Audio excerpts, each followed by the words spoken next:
कोई गठबंधन नहीं होगा।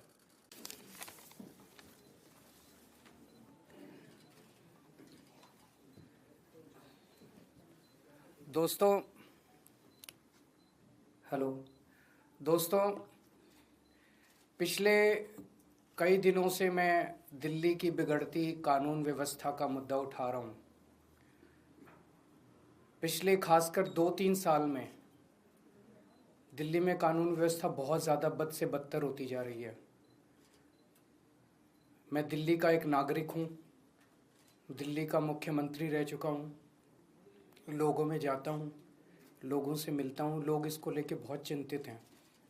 दिल्ली के लोग दहशत के माहौल में जी रहे हैं। उन्हें पता नहीं कि कब किसके साथ क्या हो जाएगा। तो पिछले कुछ दिनों से कई दिन मैं कुछ नहीं बोला। मुझे लगा स्थिति सुधर जाएगी और ये एक ऐसा मुद्दा नहीं है जिस पे राजनीति होनी चाहिए।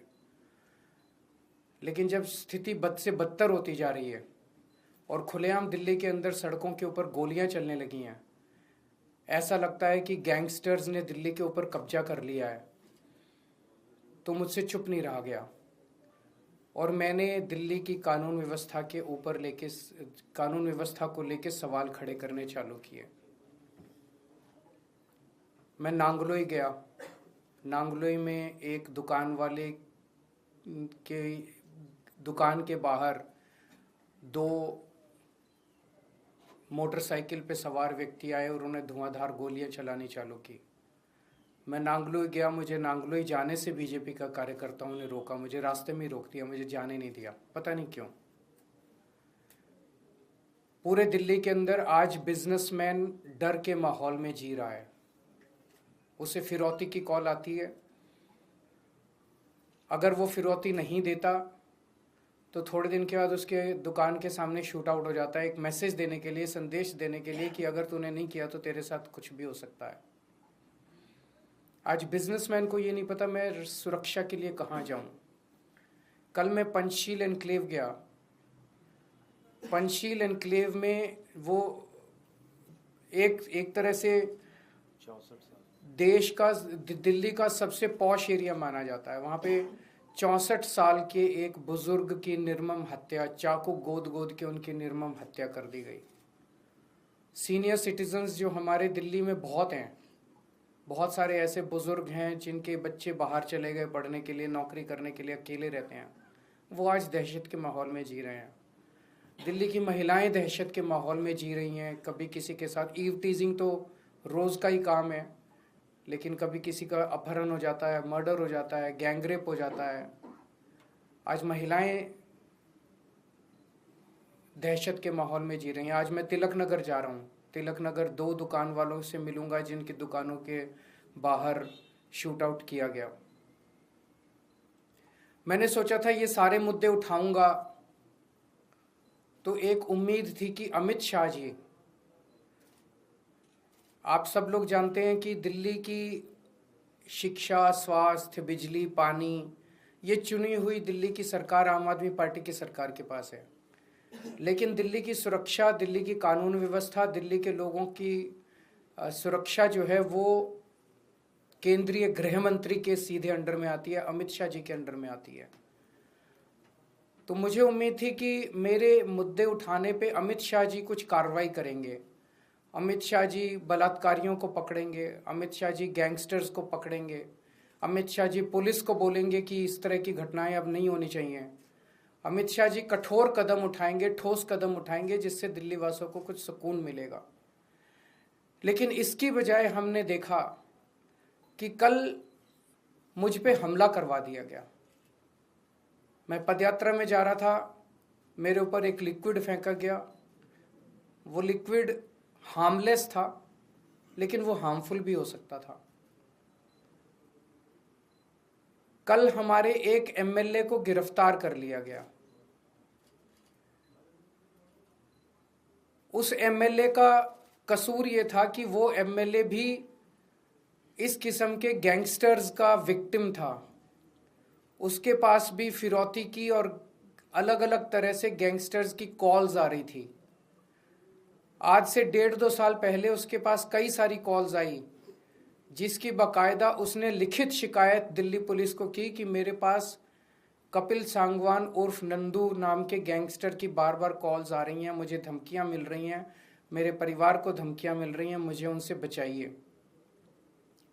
मैं उनके एक कंप्लेंट, आप उनकी कंप्लेंट सुनोगे तो आपका भी दिल पसीज जाएगा।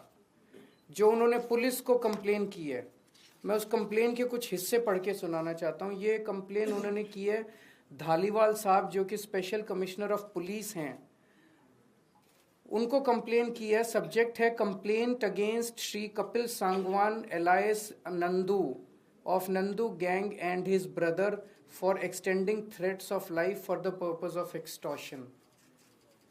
इसमें वो लिखते हैं ऑन 23 मई 2023, आज से 1.5 साल पहले, I received a WhatsApp call from mobile number so and so and also from mobile number so and so from a person who introduced himself as Kapil Sangwan alias Nandu of Nandu gang, and in the said call he threatened to follow his commands and dictates, failing which he will kill me and my family.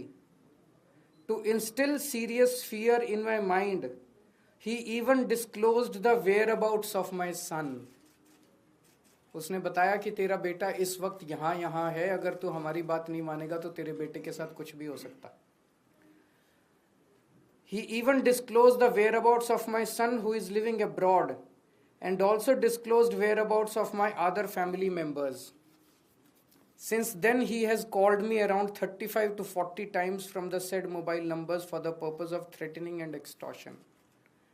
Kapil Sangwan alias Nandu further threatened that he has been giving threats and extortion calls to his potential targets to extract money from them, for which he wants me to act as per his dictates and commands to collect money from his potential targets and hand over to his men.